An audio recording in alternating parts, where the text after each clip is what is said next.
عليكم ورحمة الله وبركاته. إن شاء الله تعالى ولا ليال إلا إسوانيو وحلا يسوع شيء من الدين لما أنتين وين أورا باهنا هاي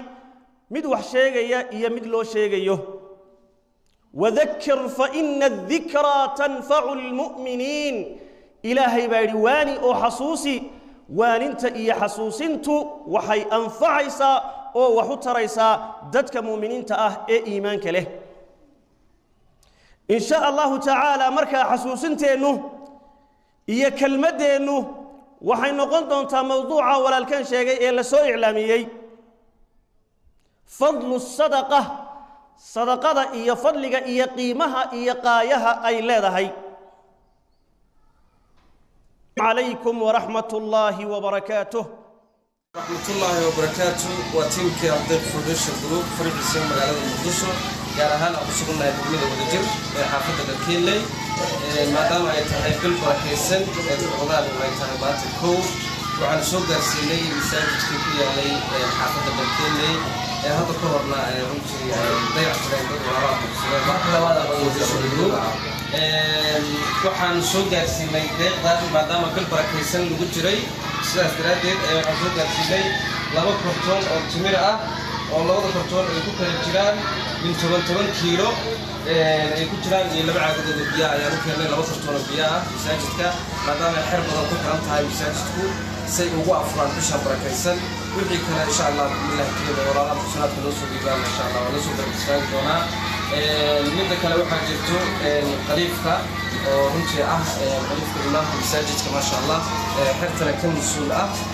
qaliifka dhinaciga taagan Sheekh Hussein waxaan leeyahay dadkii muraad badan bay leeyihiin deeqan bisha barakeysan soo gaarsiiyay adiga xirtaada marka markuu ugu horeysan waxaan u duceeyay qaliif bismillahir rahmanir rahim وتصدقنا سؤال في والدين تولي الله وصواريه إن شاء الله وصلنا الله كعليه وخير من الله وخير إلى أن الكيس أنتي هو حسن فرقة الشيء سنة الإلهي ويقول الله يجد سنة خلاصي ما شاء الله يروح يوصل اليوم وكان مساكين تاع مساجد في الجو أو صوم صلى الله أيام كوا فرضنا بإذن الله كريم وأكبر من شيء لنا شيء لا بوشين لما يري هذا هو القسم وإذا كنا قد أي وقت يكون الوجود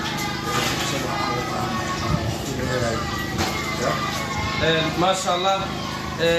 سأقود جدا بمقالك الشيخ خليف حسين باب قدر يدخل على مصلاتك خير تجعل إني كسو درب استاغان مدام المساجد كي حرت كنت كان يسير الجوغو وجدا نقول مقالك وقت الروبك وحاجرتو waad arkaysaan laamiyiradaas imka halkaas waad arkaysaan waa barsadii roobku wuu soo deynayaa hadda ka horna waxaanu ka dhisnay halka iyo ma taqaana meeshaas barkada lagu weesaysto ma sha Allah si fiican oo qurux badan ayaan u dhisnay laakiin wali waxa baaq u dirayaa sheekha in ay ka soo garab istaagaan walaalaha muslimiinta khayrka jecel